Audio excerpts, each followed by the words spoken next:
जय द्वारकाधीश, जय काल भैरव, जय मेलडी माँ, गणपति बप्पा मोरया। तो आज का हमारा टॉपिक है सुबह सुबह कोई आपके बारे में क्या सोचा है। ठीक है, आज है 4 मई, गुरुवार के लिए है ये reading and we got 4 objects. ठीक है भाई, पहला है ये टैरो, दूसरा जो है वो है भाई ट्विन फ्लेम ओरेकल। ठीक है, थर्ड जो है वो है fairytale oracle and we got the divine directions. ठीक है, so let's connect with it, देखते हैं आज हमें क्या रीडिंग मिलता है। सबसे पहले शुरुआत करते हैं टैरो से एंड इसको रखते हैं थोड़ी देर के लिए साइड में। ठीक है, लेट्स कनेक्ट विद इट। चलो करते हैं कार्ड्स की शफलिंग, देखते हैं हमें क्या रीडिंग मिलती है। Let's go and here we go. ठीक है, 4 मई गुरुवार के लिए है ये रीडिंग एंड देखते हैं हमें कितने सारे कार्ड्स मिलते हैं। ठीक है, चलो हम मैन्युअली पिक करते हैं। ठीक है, मोस्टली 10 कार्ड हम लेंगे। 1 2 3 4 5 6 7 8। चलो 8 ही कार्ड्स आ गए, तो एक और बार शफलिंग करते हैं एंड चुनते हैं 2 कार्ड, 9 एंड 10। ठीक है, तो 10 कार्ड का होगा ये reading. Let's connect with it. हमें मिला है भाई, ये है queen of wands, Aries, Leo, sage, 6 of pentacles, Taurus, Virgo, Capricorn, 2 of wands. ठीक है, फिर हमें मिला है ये लवर्स यानी कि जेमिनाई, एंड फिर हमें मिला है page of swords, Gemini, Libra, Aquarius. हमें मिला है 8 of cups, cancer, Scorpio, Pisces. हमें मिला है वर्गो, हर्मिट। फिर आ गया है page of pentacles, 8 of swords and finally 7 of cups. तो इस रीडिंग में हमारे सामने कप्स भी हैं, सॉर्ड भी है, पेंटाकल्स भी है, वॉन्ड भी है। तो 12 की 12 राशियां तो है यहाँ पे प्रेजेंट। अगर हम बात करते हैं मेजर अरकाना की, तो उसमें है हर्मिट यानी कि भाई वर्गो का साइन एंड जेमिनाई का साइन जो कि है the lovers. So let's connect with it. शुरुआत करते हैं अगर हम रीडिंग से, तो हमें मिला है क्वीन ऑफ वॉन्ड्स। तो ये पर्सन जो है वो बेसिकली अपने आप में काफ़ी खुश है एंड काफ़ी रिलैक्स मूड में है। हम कह सकते हैं कि ये पर्सन को रियलाइज़ हो चुका है कि ये पर्सन कितनी अच्छी ज़िंदगी जी पा रहा है। ठीक है, यानी उसकी आपसे और कुछ एक्सपेक्टेशंस नहीं है, बस इतना ही है कि everything should be fit and fine and that is very important for them. अगर हम बात करते हैं सेकंड कार्ड की, जो कि है भाई 6 of pentacles, Taurus, Virgo, Capricorn, तो हम कह सकते हैं कि भाई इस पर्सन के लिए जो सबसे ज़्यादा ज़रूरी है वो ये है कि इस रिश्ते में बैलेंस बनाए रखना। जो वो आपसे एक्सपेक्ट करते हैं कि आप इस रिश्ते में बैलेंस बनाए रखें, यानी कि भाई कहीं ना कहीं पे अगर आपके ऊपर बोझ आता है या फिर आपको अपनी ज़िंदगी भी मैनेज करनी है, ऑफिस मैनेज करना है, फैमिली मैनेज करनी, इनको भी देखना है विद फ्रेंड्स, तो ये सब सही होना चाहिए। ये नहीं कि भाई कभी कम हो गया कभी ज़्यादा हो गया। ठीक है, आपसे वो एक्सपेक्ट करते हैं कि आप इस रिश्ते को जस्टिस देंगे, क्योंकि ये कोशिश उनके थ्रू की जा रही है। वैसे तो अगर हम देखें क्वीन ऑफ वॉन्ड्स की तरफ से, तो अभी तो ये खुश हैं, लेकिन एक्सपेक्टेशंस कब बढ़ जाएं वो हम कह नहीं सकते। इसलिए तीसरा कार्ड जो यहाँ पे प्रेजेंट है वो है 2 ऑफ वॉन्ड्स, एरीज, लियो, सैज।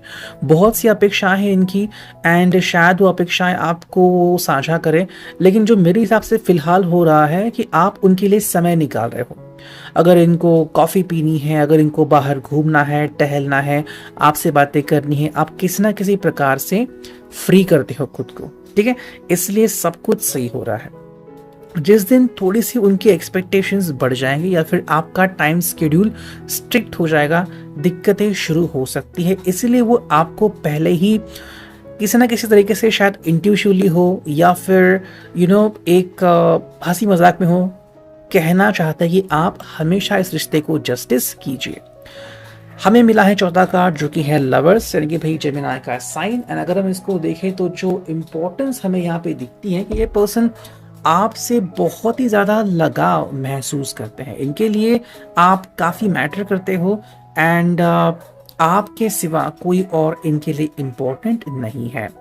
हम कह सकते हैं कि ये हमेशा आपके बारे में सोचते रहते हैं, जो इनके लिए काफ़ी इम्पोर्टेंट है, लेकिन कभी कभी ये बेकाबू भी हो सकते हैं इन सोच के साथ कि भाई दिमाग में बस वही है और कुछ नहीं है। इसलिए जो नेक्स्ट कार्ड आ गया है वो है page of swords. I think जब भी ऐसा माहौल होता है, आप इनको कहते हो या फिर इनको रोकते हो, टोकते हो, तो ये उनकी अच्छी बात है कि आप ये क्या करते हो कि आप इनको सही मोमेंट में कैच करते हो। जो इनकी अच्छी बात है आप इनको एक्सेप्ट करते हो, जो इनकी बुरी बात है आप इनको डांटते भी हो। वही अगर हमने नेक्स्ट कार्ड देखा तो ये है भाई 8 of cups, cancer, Scorpio, Pisces. कभी कभी जब आप इनको डांटते हो या फिर जब भी आप इनसे गुस्सा होते हो या फिर अगर आप इनको भाव नहीं देते, जैसे मैंने कहा ना, अगर आपकी टाइम शेड्यूलिंग स्ट्रिक्ट हो गई तो ये पर्सन अकेले पड़ जाएंगे। वही बात हमें यहाँ पे दिख रही है। आज थोड़ा बहुत ऐसे हो सकता है कि कहीं ना कहीं पे शायद लोनलीनेस ये फील करे, यार इनको शायद इंट्यूशुअली ऐसा लग रहा है कि मे बी आज आपको काम ज़्यादा पड़े या फिर जो अपने वादे निभाए आज के वो शायद आप पूरे ना कर पाए। वही जो हमें नेक्स्ट कार्ड मिला है वो है भाई हर्मिट। एंड अगर हम हर्मिट की बात करें तो उनके लिए जो इम्पोर्टेंस है वो है कि भाई इस रिश्ते की नज़ाकत को समझो। ये चाहते हैं कि आप इस रिश्ते को इम्पोर्टेंस दें एंड समझे कि रिश्ता आपके लिए कितना इम्पोर्टेंस है। सही मोमेंट पे अगर आप सही डिसीजन लेते हो तो आप बहुत कुछ कर सकते हैं। कि अगर आपको लग रहा है कि नहीं भाई मुझे इस रिश्ते में अभी इतनी फीडबैक देनी ज़रूरी नहीं है, फिर मुझे भी इतना एफर्ट करने की ज़रूरी नहीं है, मुझे इस रिश्ते को सिर्फ फ्रेंडली लेना है, तो आप ये बात इनके साथ डिस्कस कर सकते हो। हमें मिला है फिर पेज ऑफ पेंटिकल्स, कि ये पर्सन जो है वो आपके ऊपर विश्वास रखे हुए है। अगर आपको लग रहा है कि आपकी किसी भी कही हुई बात के ऊपर ये रिएक्ट करेंगे तो ऐसा नहीं है, ये आपकी बात को समझने की पूरी कोशिश करेंगे। हालांकि जो 2 कार्ड हमें यहाँ पे प्रस्तुत मिलते हैं वो है 8 of swords and 7 of cups. कहीं ना कहीं पे ये इनकी अंडरस्टैंडिंग है जहाँ पे अटके हुए हैं। यानी कि अगर उनको लग रहा है कि नहीं भाई मुझे आपका पूरा अटेंशन चाहिए, बाकी के लोगों को मिले ना मिले, तो यहाँ पे ये उनकी जिद है। एंड हमेशा किसी की जिद पूरी होगी ये इम्पोर्टेंस नहीं है।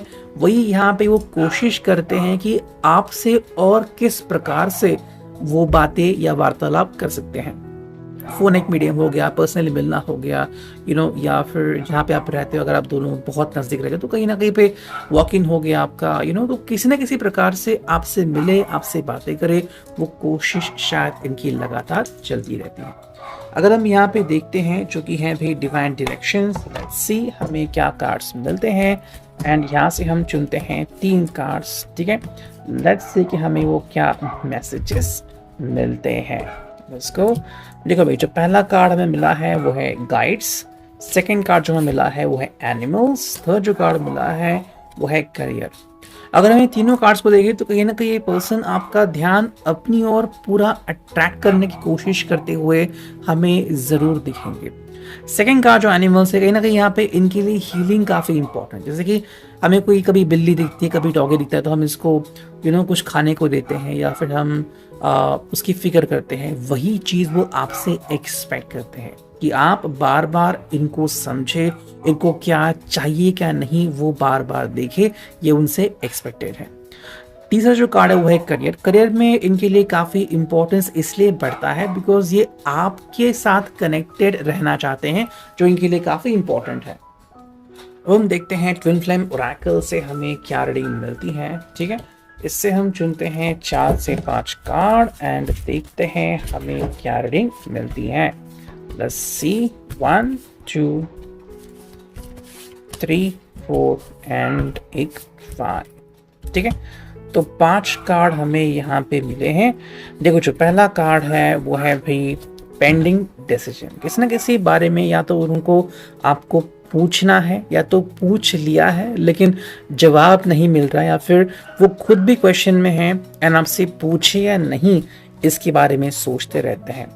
जो सबसे ज़रूरी बात है उनके लिए वो है गो टुगेदर। चाहे फिर आपके जो ओपिनियन है वो मैच हो या फिर ना मैच हो। कई बार हम कहते हैं कि भाई नहीं भाई हमारे जो विचार है उसमें फ़र्क है, फिर भी ये पर्सन चाहते हैं कि चाहे आप गुस्से में हो, आप शांत हो, आप दोनों की जोड़ी हमेशा बनी रहनी चाहिए। डिस्कशन अगर ज़रूरी है तो वो भी करने के लिए पर्सन रेडी है। इनके लिए शायद इनकी इमोशनल फेज आड़ी आ सकती है, या फिर ये चाहता है कि आप इनके इमोशनल फेज को देखें, समझे, महसूस करें। चलिए, इस कार्ड है वो हियर शी गोज। ये आपके लिए काफ़ी इम्पोर्टेंट है, ये हमेशा खुद को कहते हैं और आपसे भी ये बार बार सुनना चाहते हैं। फाइनली देखते हैं कि हमें फेयरटेल ओरेकल से क्या रीडिंग मिलती है। ठीक है, so let's connect with it. देखते हैं क्या रीडिंग हमें मिलती है। चुनते हैं कुछ कार्ड्स 1 2 3 4 एंड 5। ठीक है, तो 5 कार्ड मिल चुके हैं। देखते हैं भी ये रीडिंग क्या आती है। देखो भाई, जो पहला कार्ड है वो है लीडर, सेकंड जो कार्ड है वो है ऑब्स्टैकल्स, थर्ड जो कार्ड है वो है इंडिपेंडेंस, फोर्थ जो कार्ड है जेंटलमैन एंड फिफ्थ जो कार्ड है वो है सीरियस रिलेशनशिप। ओके, अगर हम बात करते हैं लीडरशिप की, तो भाई इस रिश्ते में लीडरशिप कौन करे? कहीं ना कहीं कभी हमें लगता है कि नहीं भी हम जस्टिस कर पा रहे हैं, कभी लगता है कि नहीं भी सामने वाला बहुत एफर्ट्स कर रहा है। तो यहाँ पे काफ़ी इंपॉर्टेंट है कि एग्जैक्टली ये समझना कि कौन कितने एफर्ट्स कर रहा है और क्या ये सच में हो रहा है या फिर नहीं।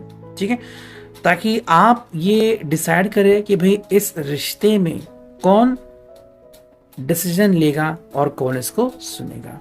सेकेंड जो कार्ड है ऑब्स्टैकल्स, तो जैसे मैंने कहा कि इनकी काफ़ी अपेक्षाएं हैं आपकी तरफ से और शायद बढ़ भी सकती है। ऐसे में कुछ चीज़ें जैसे कि मे बी आपका स्केड्यूल टाइट हो गया तो क्या, तो ये आप दोनों के लिए एक अड़चन या ऑब्स्टैकल बन सकता है।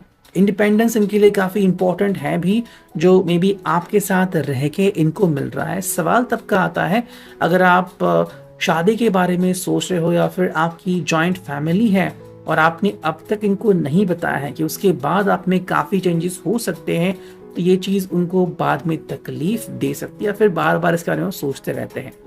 आपसे जो इनकी अंडरस्टैंडिंग है वो इतनी है कि आप हमेशा से इनसे बहुत ही समझदार तरीके से पेश आए हैं, जो इनके लिए काफ़ी इंपॉर्टेंट है एंड ये इस रिश्ते को सीरियसली देखते हैं। ठीक है, इनके लिए रिश्ता बहुत सीरियस है। तो आप इसके बारे में क्या सोचते हैं ये भी वो जानना चाहते हैं। Reading, I hope it will resonate. See you next.